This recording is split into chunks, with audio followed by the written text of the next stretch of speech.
From Significant, this is Crack It in an Hour. Hello, everybody, and welcome to another episode of Crack It in an Hour. I'm Simon. I'm Jesse. I'm Roman. And for those of you who know us, you know it's one problem to crack in 1 hour once a week. And this week, Roman has the problem to crack, and Jesse and I have no idea what it is. Should we start the clock, Roman? Yay! Let's Round of do it. applause. People happy. All right, the clock started. I don't know. Guys, I'm always like not. I don't know the word I feel when you have the problem.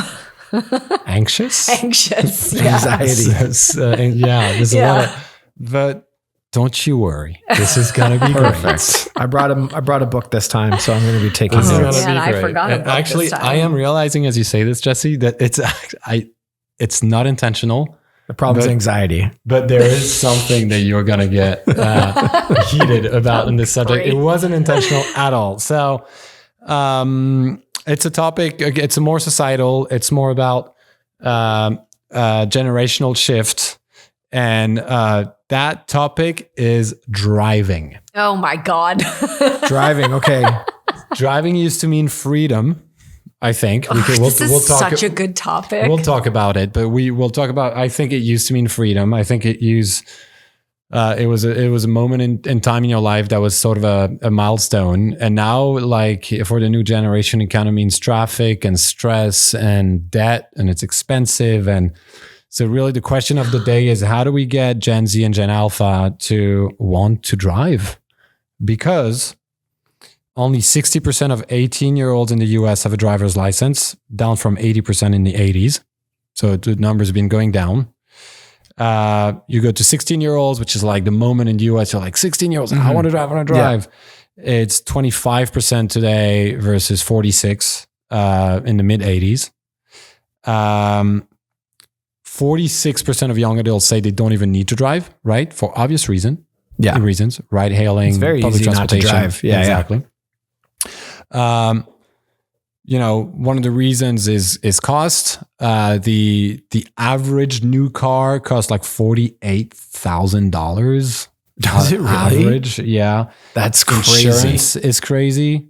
Is up 28% since 2020. All of this is like sourced Kelley Blue Book, Insurify, like some sources. And so I actually don't think we need that much data because I think this data is showing it. We see it around us. Yeah. It was once a rite of passage. Like I said, I think a big milestone in your life. Yeah. And it meant independence. It meant entering adulthood. It kind of meant possibility. And today it feels more to them like a financial burden, an environmental guilt trip. I think I read about that. It's really interesting. So how do we kind of change that perception and get them excited again about driving? I think there's many like reasons they shouldn't be driving, right? And we can talk about that too. Right. Like we're going in this eyes wide open about like, how do we solve this problem? But this isn't necessarily like a problem facing society. Totally. We all accept that. It's a generational shift. Yeah. That is really, I think, interesting because it is about societal changes. It's about mindset changes. But if the Drivers Bureau of America was like, we need help, how do we fix this? Yeah, or the car makers. Well, I was just going to say that, like, Yeah. not to go straight there, and we shouldn't back up, but just because you said it, it's really interesting to me thinking about, and obviously I'm not inside of Ford and GM and all of these organizations, but from the outside, it feels like they're super focused on selling cars, and maybe it's the wrong problem. Like what are you thinking? Well, I just think it's interesting. Yeah, like, totally. I mean, sure, you can sell cars to people that are already driving, but maybe the job of those organizations is to get more people to want to drive. Right.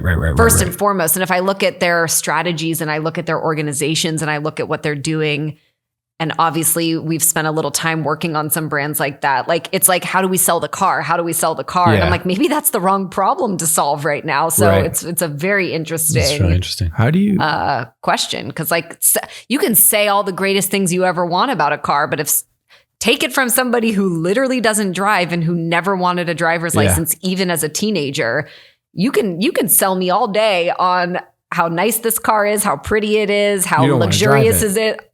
You haven't told me why driving is great. You haven't convinced me why I should want a car in the first place. So why, this is great. Why did you never want to drive? Not even today as a, someone who lives in LA, but just like you just said, even like as a teenager and as a young adult, you didn't want to drive. I never wanted a license. Why was that? For me, it's very personal, right? I think you said it. And everybody has said this to me my whole life, but driving is freedom. It's freedom. For me, it's prison. It is hell on earth to have that level of stress and anxiety, and to feel, it always like blew my mind that you could be 16 years old behind a vehicle with like your life and other people's lives like at stake. And, I was like, I'm good. Like, I don't want that. I don't want that level of like pressure on me. That's not freedom. It's hell. And then I enjoy it being forever a passenger princess, forever like a backseat worker. Like that's freedom. I get to do whatever I want. That when I take Ubers and Lyfts, as you know, my main mode of transportation, I'm in the back, I'm on my laptop. Sometimes I watch Netflix. Right. I'll take phone calls. Like that's pure freedom. So like, I've always been blown away by that narrative of how people define. I understand the autonomy that comes with being able to take yourself from one place to another, but I don't think that's the definition of freedom. It's so interesting. I think, first of all, I think it was very mature of you at 16 years old to see the danger before seeing the fun and freedom. Yeah. Usually at that age, you don't it's care. Like optimism all the way and whatever, like nothing can happen to you, right? You're invincible when you're 16 or 17. But then it's really interesting the way you're framing it, because to me, it's the complete opposite. Like the complete opposite. It's like being at the mercy of someone driving is... I trust myself driving more than I trust a stranger driving an Uber. Right. Literally, we were traveling yesterday. We did a day trip. I parked at the airport at LAX. Yeah. And I kind of knew it, but I forgot because it's been a long time since I did it, because it was never like a day trip. The moment I got in my car, that's when I was home. Yeah, I've heard people say that. I didn't need to drive all the way home to be home. Yeah. I was like, I got in my car and literally I felt my your cortisol levels came down. Yes, totally. The pressure came down. Yeah. I was like, oh, cool. I get to put my music. That smell is familiar. I would literally have a physiological opposite response. Like my heart would start racing. I would get like super... like it would be the complete opposite physiological response getting behind the wheel. It's really interesting because growing up at 16, 17, you were in the woods in Pennsylvania. Yeah, you couldn't. I would walk 2 miles to get ice cream. It wasn't like, so you had all the reasons in the world to want and need to drive, right? Yeah. And today the numbers are going down. And it's normal. The tools are there. Yeah. Like, you see what I mean? It's more I imagine ordering a taxi to where you grew up was kind of a pain in the butt. I don't think it's possible. Yeah. I've never seen it done. Yeah. I've never, and to this day, I've never seen Uber. There is no Uber where I grew up, but I think you could if you got one somewhere else. I think it would take you there. Off there. Yeah. I've never. I don't know. But maybe I guess because my previous thought was useless. But I guess where I was taking it was, is your mindset also still a barrier to driving? Not just the fact that there's tools. You see what I mean? 100%. Yeah. Like, do people feel what you feel? Yeah, what I feel. Yeah. I think so. Yeah, I think. agree. If I can just make a pure assumption here based on other bits of sort of human insight and cultural, context, Let's go. I think that it's like people feel so much heavy burden and responsibility and anxiety. Like anxiety is a word that didn't even really exist in the full context that it exists now today. Yeah, totally. And I think now that it does, and that people also feel like the world around them is burning, like it's like taking on one more thing. It's a responsibility. And I don't know that people want to take on more responsibility. So I'm not saying it's the reason, because I don't know, but I could see that mindset that I have being a contributing factor to the declining numbers. I think like I can talk a bit about what I found through a bit of research being the main contributing factors. So there's like tech, like access to ride hailing, and more also remote working. Like, but I think I don't buy that as much. I think people still commute to places. As in like you just don't need to commute the same way you used to. Yeah. Right. Prices we talked about. Urban design shift, which I think was interesting. And prioritizing public transportation. Gotcha. Increasing buses. Yeah, exactly. Overall public transportation. Yeah. I think what's interesting let's not call it urban, let's just call it the increased access to public transportation. Even when we travel now, like for business, right? Yeah. We take public transportation when we go to big metropolis because the traffic's like the population's growing everywhere and infrastructure is not catching up with the growth of population. And then you get stuck in traffic and it takes you 90 minutes to get to the city. Yeah. And so like you get on a train and it takes you 50 minutes. The cliche around LA having the worst traffic is just not true anymore. Yeah, exactly. The rest of the world's caught up. Exactly. Or surpassed everywhere. And so even like, and I say even because usually people in business trips, they're like, okay, we're going to be efficient. We're going to get in the car. I can make my calls. I can do this and this and that. We take public transportation because we like it's twice as fast. It's twice as fast. Way faster. So we're seeing it. But then I think, I wonder if it would be interesting because everybody, to your point, and I said it in my first sentence, driving's about freedom, right? Yeah. But something's got to be about freedom. Like when you're that age, when you're a teenager, you're like craving that freedom. You're yearning for it. You're waiting for it.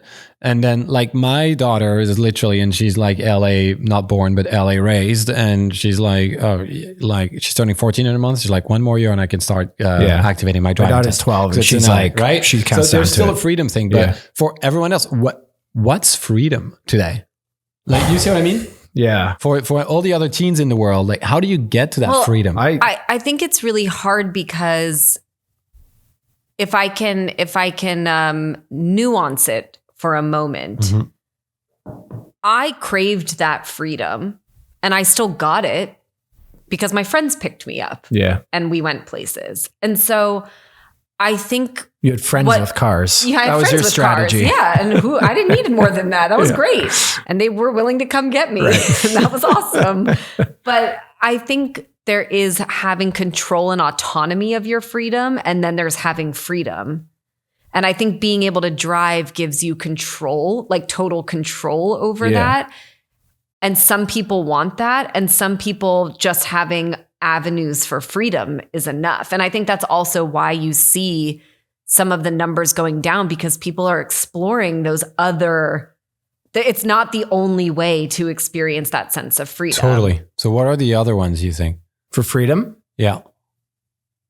As far as like attached to a product, like we're talking about a product that provides freedom? Not necessarily. Like how do you, when you get to young adults and you're giving a little more, there's a little more leeway, a little more like, I'm trying not to use the freedom, but a little more autonomy to do things. Your parents are giving you more space. To explore the world on your own. Like what are like the tangible things, driving, I think is one of them. I think the internet, even though I don't agree, it's not my definition of freedom. I do think that your phone, I think the internet, phone is getting is like, now why do I need to go anywhere? Because it's also a milestone now. Yeah. It's like, in culture, it's you like get a phone. Kids shouldn't, like in Australia, we're banning social media before 16 in certain places, no phones in school. It's the talk of a lot of households, like no phone until you're in X grade or until you're that age. It means it becomes like a big milestone and a freedom one, which for most people now comes younger than 16, whatever. This is a different debate, but it's interesting to see like the markers of freedom, like cars was a thing probably for our parents and for us. Maybe moving out was a thing at the all same of them time for were, this. right? Like it was always physical and probably distance related, right? Like if you think about the steps of freedom when you were pre-internet, it was like, you can walk to the end of the block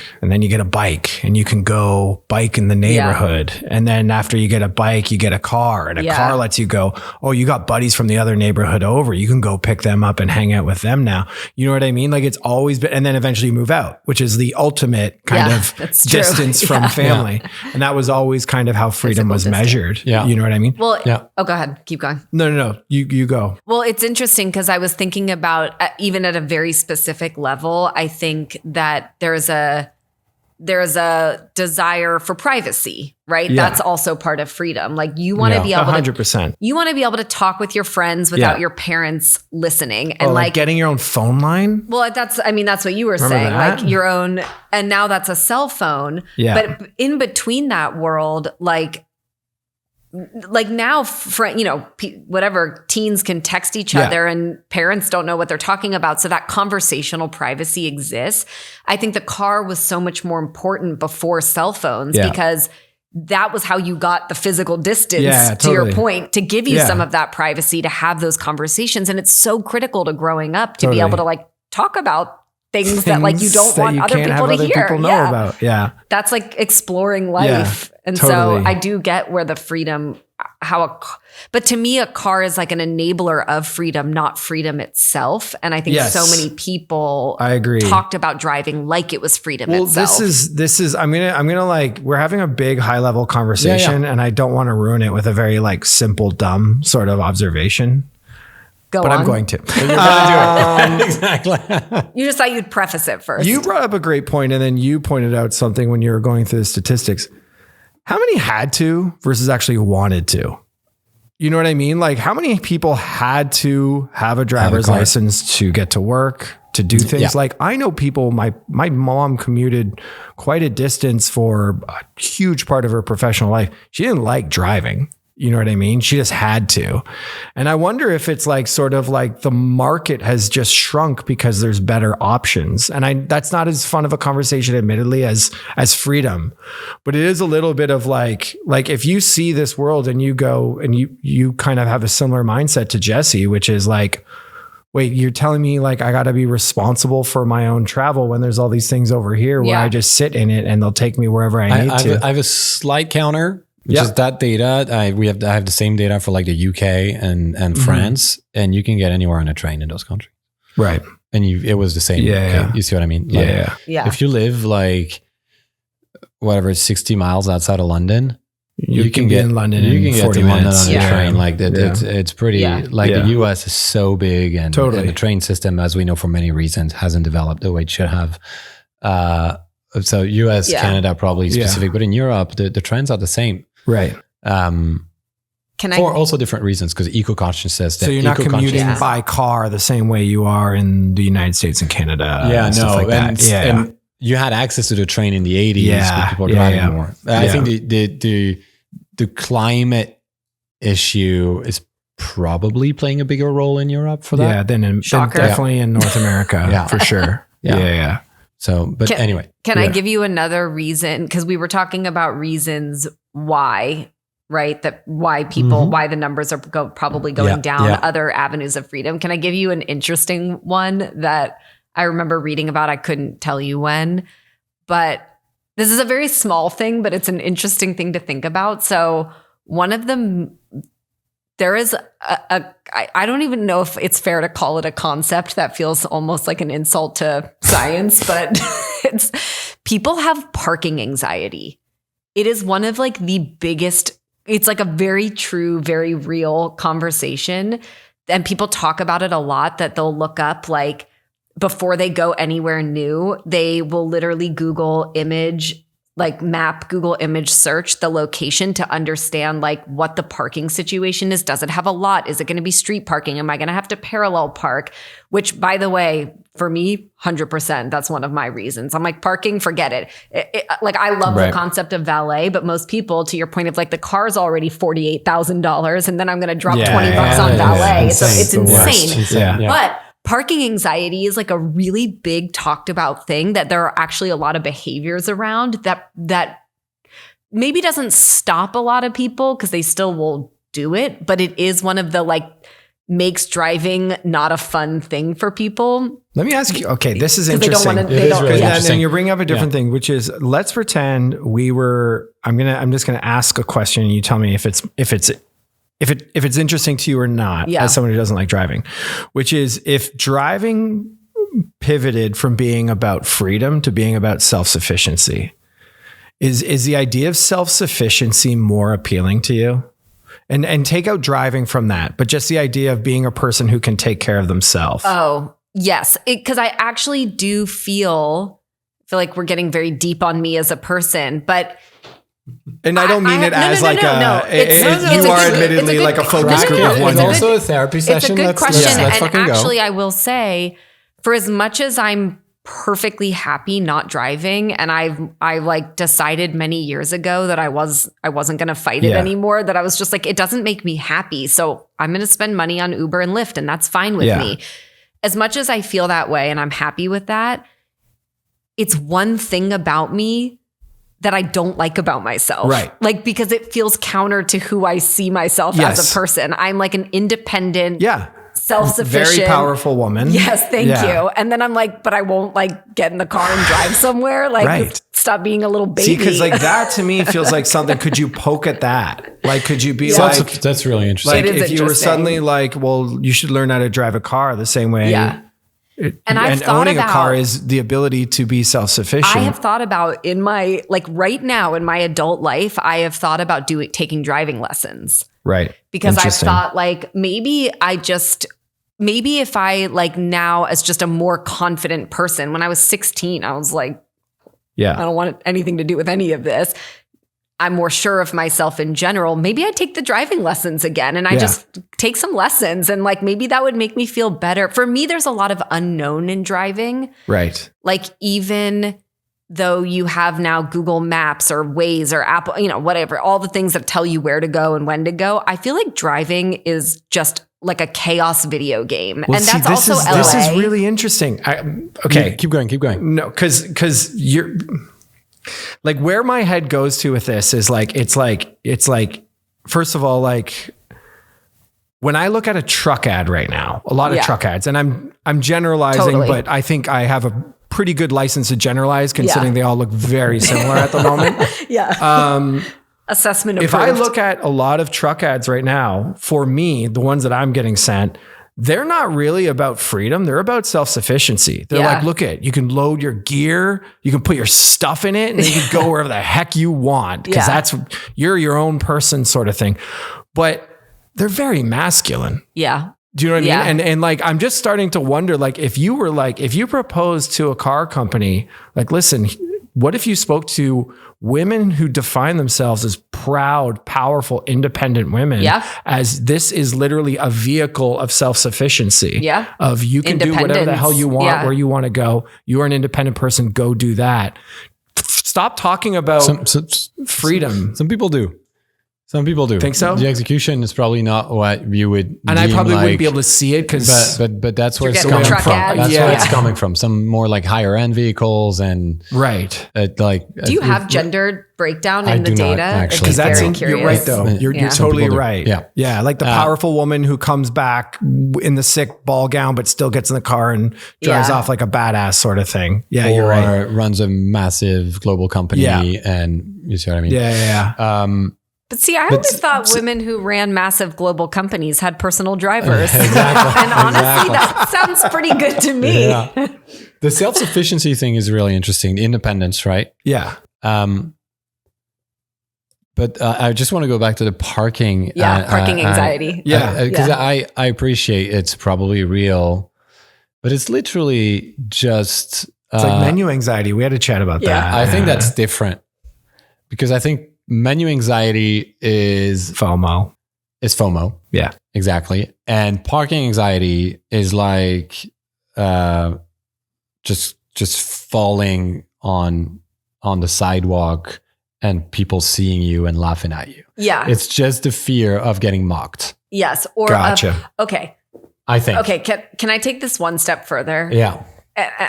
Unsolvable problem, but like I think everyone on the road is too angry, and I actually think everywhere. Everywhere? Even in where I grew up. I'm like, why is this person like, why is everybody so mad? Why is everybody running yellow lights? Why is everybody like trying to like, forget about it. If you're trying to parallel park your car somewhere and like somebody's like, you're in someone's way, it's like everybody's trying. God forbid somebody has to wait 30 seconds to go somewhere, but it's a real factor in like the driving experience. That's true. That like everybody, even if I was like, cool, I love driving and I've decided I am going to see it as a self-sufficiency tool and great, it will still be a horrible experience because everybody around me is going to be so aggro about everything that it is not a personal experience. You are like wrapped up in everybody else's experience. And I think it makes driving really interesting because there is the shame, the embarrassment, the stress when someone honks at you, when like you're trying to park and someone's like, you know, trying to get around you. I agree. Let me rephrase that. And this is a piece of, it's an idea from our friend Joe Staples. Like if you see driving differently, right, and try to do a reframe as literally at that scale, there is no bigger collaboration on earth. Right. Human collaboration. Yeah. Doesn't exist. Yeah. It's like literally. We're all agreeing to follow some rules. Yes. Yeah. We're all collaborating not to die. Yeah. Not to kill each other. Not to kill each other. Right? Yeah. It's like, if you see it and just forget about the not to die, not to kill each other, and you go through the lens of collaboration, that probably would put a more optimistic, positive take the collaboration. Yes. Yeah, but like, okay, yes, but I think there are factions. Like, because I am a very friendly driver. I mean, I know how to drive, and I don't think I've driven in like 9 months. But have you really not driven in 9 months? No. Wow. But when I do drive, I'm like, I'll let somebody. Yeah, someone's trying to like get in. I'll let you in. What's it going to cost me? 10 seconds? But then the person behind me is so mad. I'm like, I'm collaborating. You are not collaborating. Like somebody I'm going to make you a bumper sticker that says, I'm a human Waymo. And then maybe people will be nice. But where would she even put that bumper sticker? Exactly. She would go to the Waymo and stick it on the back and then go inside. No, but like it's like all things with collaboration. You can be the nice person out there, but then somebody else is mad about it. So I don't know. Yeah. I actually do, just to bring it back to your question of how do you get Gen Z, Gen Alpha? I'm like, I don't know, maybe maybe they're rejecting some of that like aggression. Like who needs that in their life? And how do you have aggression in public transport? Like not in my world. No, but I mean, you get on the subway in big cities, you gotta okay. You gotta be aware of your surroundings, right? So there's something about, and this is interesting to your point, Simon, about the reframe. I feel so powerful taking public transportation. I'm like, just try to fuck with me. I'm so ready for whatever happens, and I will shoulder people out of the way, and I am like on the move. But maybe it's because I don't know why. The perception is different in public transportation versus in a car. Well, it's a baller move. If we if we went to audience, Gen Z and all this sort of thing, Gen Alpha, excuse me. No, both. Okay. Yeah. What would be like, what older tech still resonates with them? Or an older way of doing things that still resonates with them? Or is a thing that's interesting to them? I mean, that's such a good question because it's all coming back. It is. Yeah. But such a good question. But it is. Here's my hot take with a lot of it.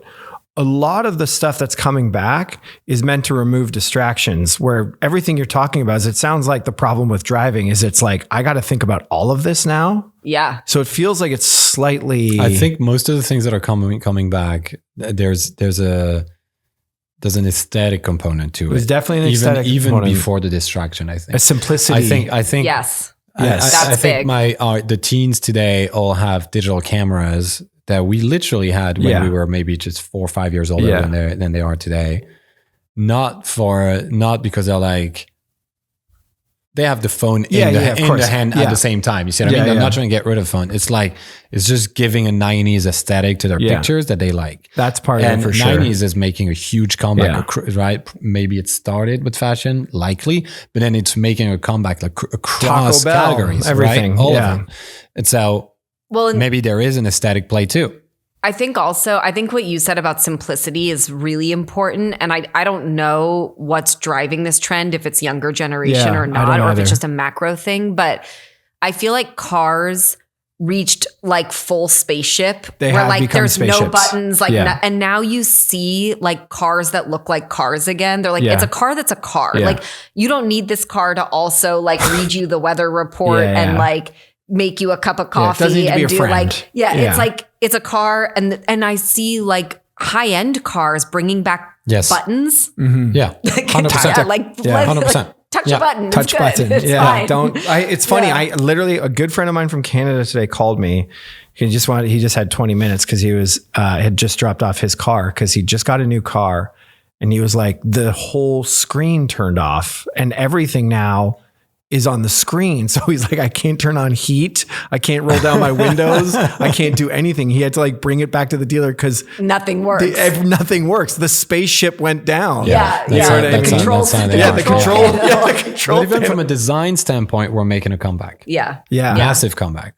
Like it was all like super round and kind of like getting futuristic. But like boxed cars are coming back. Like Slate, that truck car company is very interesting. The Bronco is everywhere and it's killing it. And it's got a little Land Cruiser car. Yeah. What? I do really like that car. Which one? The Bronco. The Bronco's amazing. The Land Cruiser, super cool looking. Land Cruiser is great. And the Lexus comparable to the Land Cruiser looks really good. Yeah. Okay, I have a question. Yeah. So again, unfounded. I have no idea, but you did talk about the financial component early on, like the financial burden. And I feel like car as a hobby was a really popular thing in our generation and certainly my parents' generation, like working on cars, being like shop. Going to like car shows, being fans of like really exotic cars. Mm-hmm. Is the hobby of car still, does it feel so unattainable that it's not even, that like the enjoyment of car as a hobby is also preventing people from seeing it as a This is my, I wish we had younger people who we could speak to about this, but this is the joy of the pod is we just make assumptions and just run with it. We just make Hopefully no one's heart gets broken, but we get a few people screaming in the phone. I'm sure. But the thing I wonder a little bit is to the point of just the average car is going up 45K. Like part of the joy of working on a car as a teenager was I got kind of a bucket of bolts, but I can turn it into something kind of cool. Yeah. You know what I mean? And like, I don't know if that culture exists the same way it used to when we were younger. I actually don't know, but to my experience wasn't that car culture was for the different generation. It was for like when you're a dad, not rich dad. Yeah. Yeah. Yeah. I don't know, like in my, not rich, but think like about there's different altitudes. Like in my high school, it was like if you took a bucket of bolts and then you put like you kitted it out, like that was cool. You were so cool. No, that's not. And I just don't know if I would just be interested to know if there was actually also a decline in sort of the appreciation and hobby around cars as also part of that like youth milestone. And maybe there's like a correlation between the interest and hobby of it and then also the like, because it's not a cool thing because anymore. Like I mean like it's again like just speaking to the price of cars and things like that, like sports cars weren't always expensive. You know what I mean? And I'm going way far back now, but like there used to be very affordable sports cars. And like now, like I'd have to look at like how much even a Dodge Charger is or something like that. I honestly don't know. But like there was ways that like a guy you knew got his hands on a crappy old one that he fixed up. And you know what I mean? Like it was like attainable. Yeah. I'm going to say something else that probably is wrong, and everyone who's a car person is going to be like, you're the biggest idiot on the planet, and I don't care. Okay, so like, call it a trope. It is what it is. Everybody talks about how younger generations care about self-expression, like self-expression, self-identity, individuality. I think all cars look the same now. Right. Forget the specialty, cool, whatever, but like your baseline, sedan, your baseline, like midsize SUV.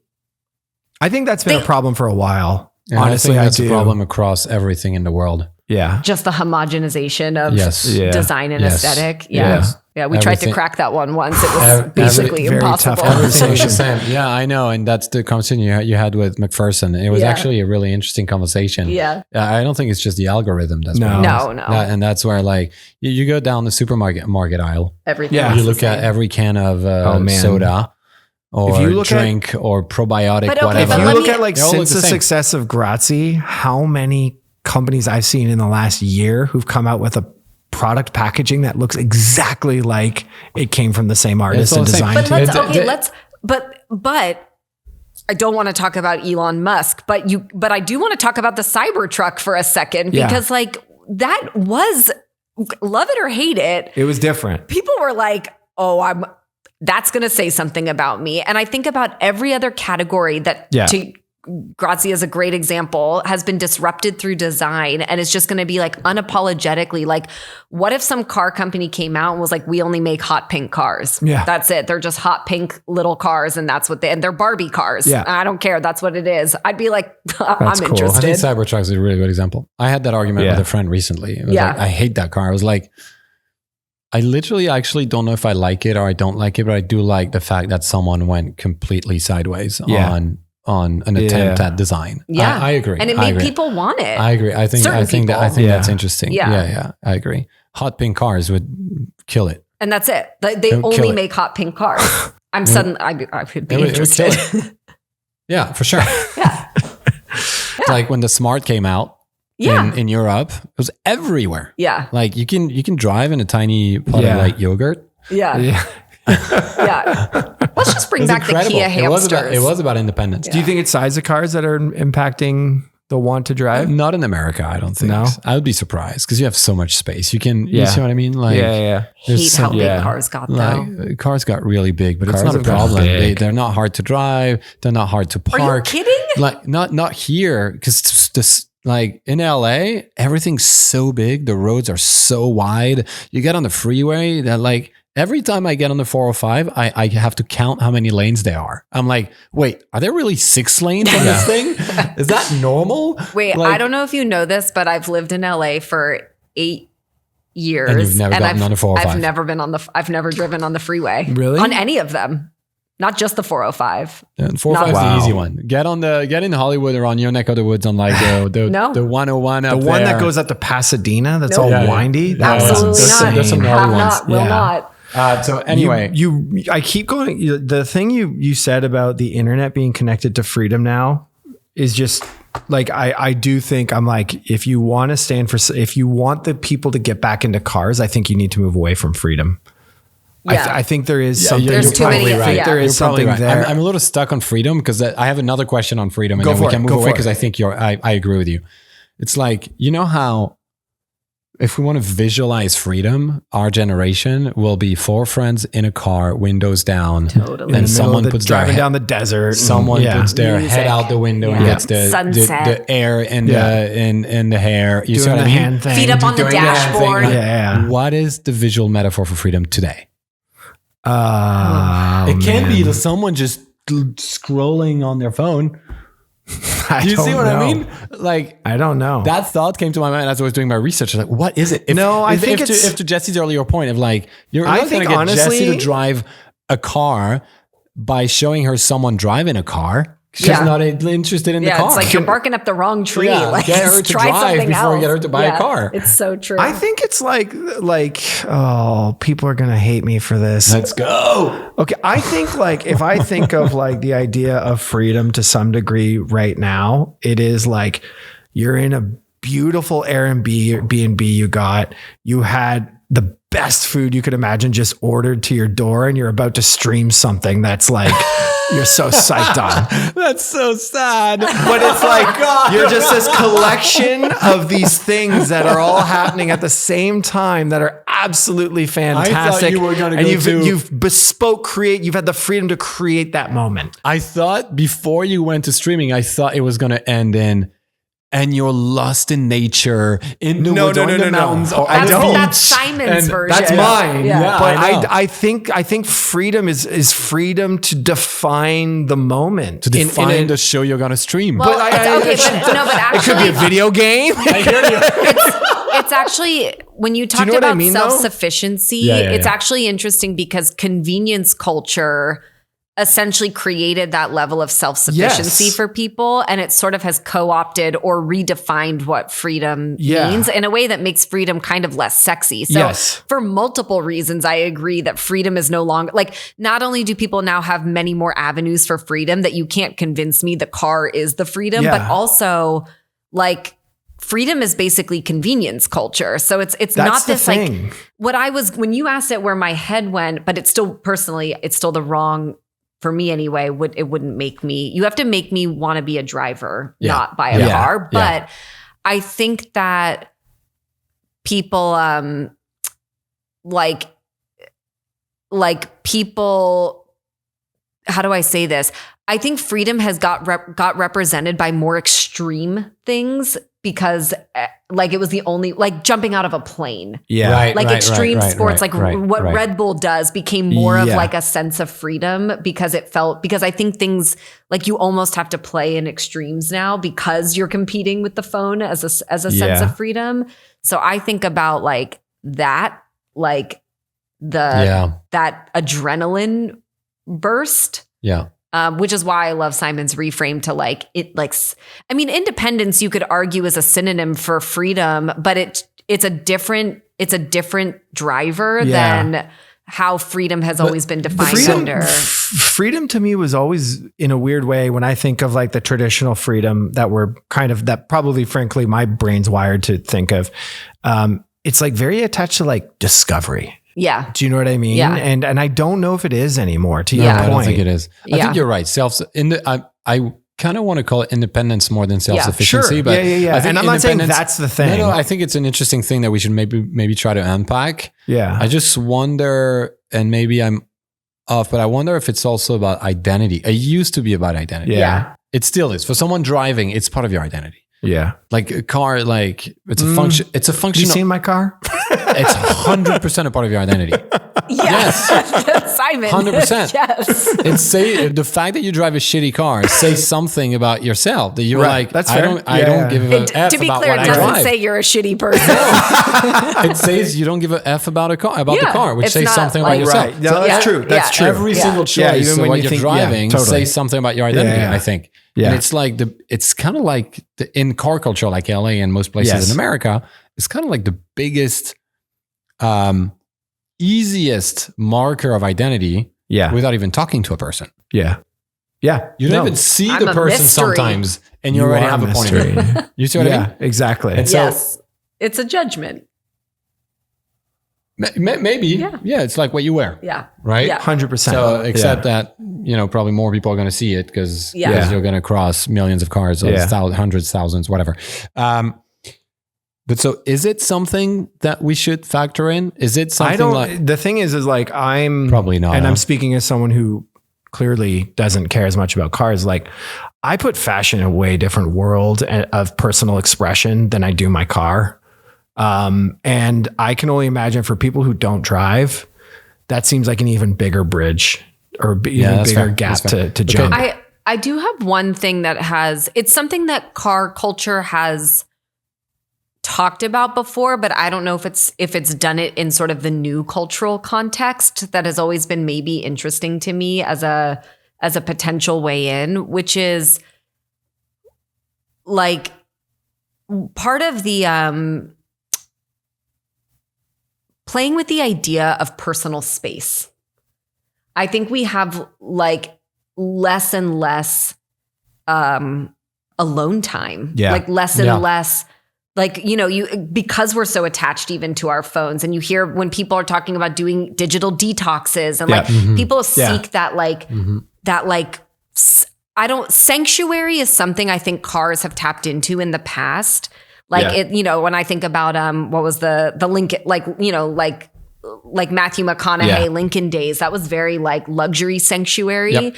But I think when you think about reframing a car, like the one thing right now that I sometimes am like, I kind of want that is like this, like alone space, like having space, actual space to think, space to be somewhere on my own that is mine. And like that's interesting. Is interesting. It doesn't quite get me there, but I do feel like no one has talked about that in the context of the world today and what that means versus just space as like sanctuary luxury. That is literally how I experience driving. Yeah. What you described. It's like between and why I love and why I dislike working from home. Yeah. Because that moment, that driving moment is my personal space to think, to reset, to leave the workday behind and move on to family time, to whatever I need to do at that time, to just listen to a podcast, to listen to music if I have to make a call, but it is my own time. Yeah. And to your point, I don't think anyone's really tapped that. That's an interesting way in too, for sure. Yeah. And I could argue I get that. From getting on the train or getting in an Uber. I think the experience is inconsistent in Uber because sometimes I'm in like a not as delightful one. And then sometimes I am. And I'm like, this is great. And and I have that. But there is something about space to me because I feel even like a mental space, emotional space, but even like physical space it feels like an interesting factor, like especially in cities where people have less and less. Totally. I mean, think about all of this is really sad and depressing what I'm about to say, but think about all of the younger generations that are like, I don't know that I'm ever going to be able to buy a house. And like, that's what a house was. It was like space. Yeah. And so now you have to rethink, like, where do you find space in your life? Like physical space that is something for you that you can own and occupy. That's interesting. That's true and sad and very good. I think time... You can't have a house, so buy a car. The time in beautiful spaces is a huge luxury item. Yeah. Do you know what I mean? Yeah. Like that's one of the main definitions, I think, of modern luxury. 100%. You know what I mean? Time and space, yeah. Yeah, and like if you're going to be like, we're going to go all in on the importance of space and the time you spend in those spaces as a way to kind of approach driving. That's really interesting. Do you think the traffic thing you brought up, does that make it tougher, or do you think you could find a way to? Well, this is where I wish everybody would just like relax a little bit. Like, collaborate. Yes. Collaborate. This is the world's biggest collaboration. It is what it is. Like, it is what it is.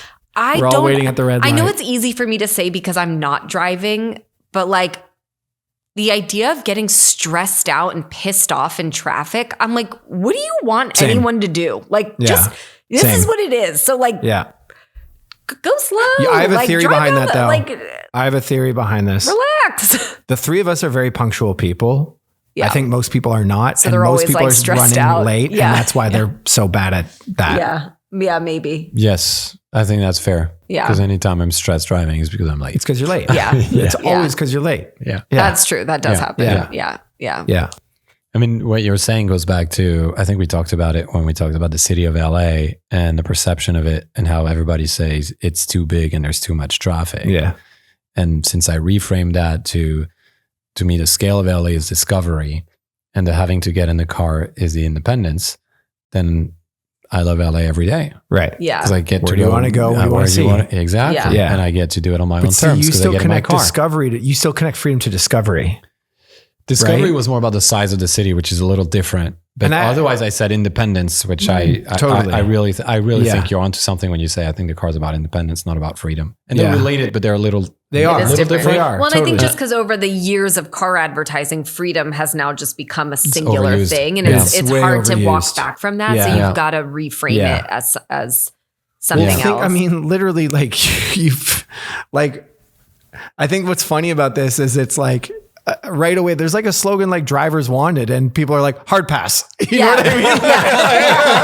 Yeah. Like you haven't even talked them into you haven't even told them about the car yet. And they're like not interested. Yeah. You know what I mean? Yeah. It's totally. So where do we go from here? What do we do? We got independence. We could try to unpack independence. Like who's playing in that field? How do you... Phones are playing in that field? Well, no. I mean, independence. What are big companies that kind of represent independence right now, or sectors of the market, or whatever you want to say? You know what I mean? Like, I don't think phones. No, I don't think so either. I think phones play with creativity, convenience. They play with productivity. Yeah, productivity. Obviously, they play with connection, but I don't think they play with independence that much. Thankfully. Yeah. Yeah. Fashion plays with it, but it's not fair to travel probably plays with it a little bit. Yeah. Yeah, that's an interesting question. I'm trying to think of like a more niche example, to be honest, because I feel like that's where the inspiration is going to come from, of like what makes you feel why can't we think of this? It's a huge theme in life, and it's weird that we're struggling so much. Spot, you're like, and then we're gonna hang up, and I'm gonna drive home, and I'm gonna be like, how did we not talk about this? I'm gonna get in my Lyft. Yeah, I was listening to the Tupperware episode, just some clips earlier today, I think, and I was like, how did we not talk about that thing and that thing? One day we're gonna need to do an episode of all the things we should have talked about. Reruns, like 10 minutes on each episode. I don't know. I think your question is good. What are niche things that are like, because I was going to go to like take back control, but it's different. Control and independence are really different things. Yeah. I don't know. It's okay. I'm not saying there aren't brands doing this, but I actually find more celebrity personalities and influencers owning that narrative than brands. Yeah. Like when I think about the people I follow, that like when you said, I'm going to again just use me as an example, and you talk specifically about like being like a powerful woman who can take care of her own shit. I'm like, fuck yeah. But I don't really hear that from a lot of brands. Like there's not a brand coming to mind for me, but I think about tons of like people that I follow, celebrities, influencers, like, like media channels that sort of carry that narrative, but not, I mean, my favorite Ilona Maher, like, I knew it. I did not want to say it, but I knew it was coming. One of these days she's going to listen to an episode. People like cosplaying as people who can handle their shit too. Like I just go to like Carhartt and stuff like that too, right? Yeah. Like, I mean, like I do think like there is sort of the love with the aesthetic of like, yeah, I could make a table if I needed to. But you're talking about the physicality of handling your... That's got a truck, the whole truck. I'm struggling to find the right metaphor, admittedly. I mean, Carhartt, Red Wing, all of this are like worn by city people. Yeah, exactly. Like trucks. Yeah. You know? Okay, well, maybe we won't crack that part right now. I don't know. It'll come to me. It'll come to me. Is there any other themes we should be exploring here? Like, I mean, obviously, like trying to get younger people to drive. I'm going to assume independence and self-sufficiency are things that matter to that generation. Yeah, totally. Well, I mean, a good parallel example is, okay, here's something. There's always a parallel concept in culture, right? Mm-hmm. The rise of entrepreneurship is a good indicator of that value. Yeah. And one of the reasons entrepreneurship is on the rise is because people are like, so it turns out like nobody's going to take care of me. Yeah. Like no one has my back. So I'm just going to like build that wealth for myself. Or I'm going to I want to be like, I'm going to take care of my own thing. Yeah.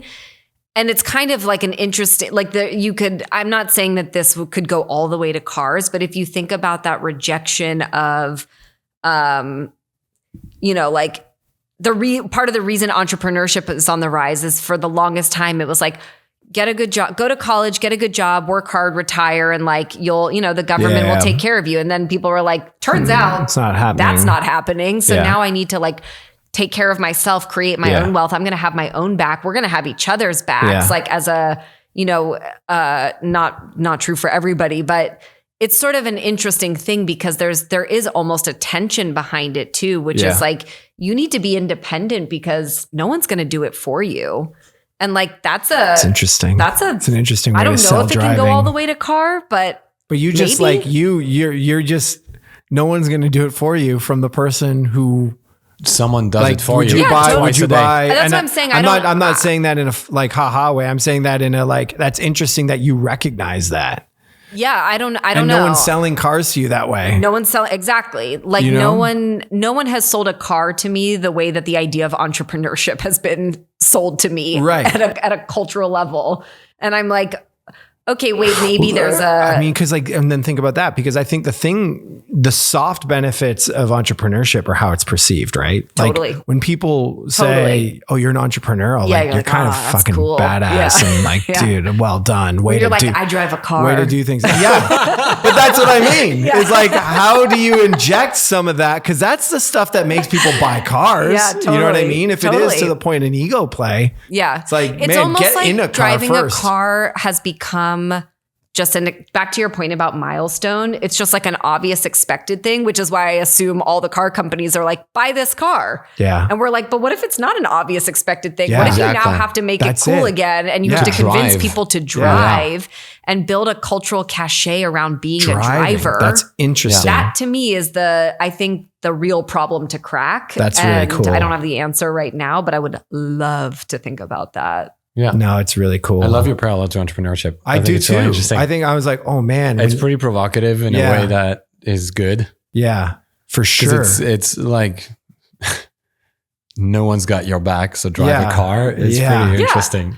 Yeah. And I think like it does make me think about it sucks. Drive a car. Yeah, totally. Like I've never thought about it that way. But it does make me think differently about because sure, I've thought about like I've had many drivers where I'm like, I actually think me driving right now would be better than this person driving. Right. But as a whole, I've never thought about it that way. And now that I've said it out loud, I'm like, well, now you've done the opposite, which is going back to the driver's wanted thing. I'm like, well, I want to be a driver. Yeah, totally. That's the job. If it was like entrepreneurs wanted, and you're like, well, I want to be part of the cool kid. Totally. You know Everyone wants that now. Exactly. And also with entrepreneurship, there was a promise of something at the end, right? Like, I mean, everybody, there was a stat, I'm not going to remember it, but it was like, 97% of millennials wanted to be a millionaire. Now, I mean, $1 million gets you literally nothing, which is so depressing, but like, barely. but yeah, it's like everybody wanted that. And then at some point the rules changed. So you had to create a different path to get there. I think with driving, it's interesting to think about, the rules have changed and what then does driving enable if it's not freedom? And that if you start building those parallels, like use that financial / entrepreneurship You've already got the framework figured out. We just need to fill it out. I love a framework. Cool. How much time do we have left? I think we're good. I'm going to wrap us up. Okay. Because I'm excited. Because I don't think I'm going to beat like where you're going. I think it's fantastic. I need a computer. Yeah, exactly. So I want to make some slides. Let's start making slides. That's independence. Make slides. That's freedom. Yeah. I mean, that's our version of entrepreneurship is making slides, right? So they're really good slides. They're great slides. They're great. They're the best. All right. The Cadillac of slides, if you will. Now we're pandering. So we talked a lot about freedom, what freedom means, what freedom used to mean, what it means today. We actually talked about car culture for a bit, which was interesting because inevitable when we talk about trying to get people to drive. Yeah. I think the first unlock was about self-sufficiency and independence, which took us to some places, but didn't fully unpack. Jesse had a breakthrough with the space thing, like the car is your own space. And then obviously the final one we just talked about a couple minutes ago around that independence, that own space, and led us to like, actually there's an interesting parallel to entrepreneurship, which is like a really good metaphor and culture for independence. Yeah. So, and Don't sell a car, sell driving. Sell driving. But the purpose of this today was never to sell a car. It was to sell driving. But yeah, totally. That was like the subject today was about driving. And we got to the car inevitably. And we did say, hey, car people, maybe you should talk about selling driving to the younger generation. But yeah, that was the goal. So, Simon, did we crack it? No, but we got some really interesting sparks. And I think we were like on to some, I think the way we're approaching it feels right. Yeah. If that makes sense. Yeah, I agree. Yeah. Not cracked, but I'm very excited about it. I'm excited about cars. Well, yeah. And I think it was important where what we got to was like, we got to walk away from this freedom thing. Yeah. And I think like that's the thing that now I'm like, oh, now it's exciting. Yeah. I agree. You know what I mean? Yeah, I think it's really interesting. Good topic. I think we cracked it. Yeah. You do?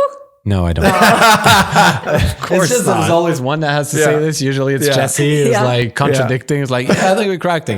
No, I don't think we cracked it. I think it was interesting. It took us to like some places I was hoping it would take us. So anyway. Timer. There we go. Awesome. So fun. All right. Well, thank you all for watching or listening, and we'll see you next time on Crack It an Hour. Bye. Drive safe.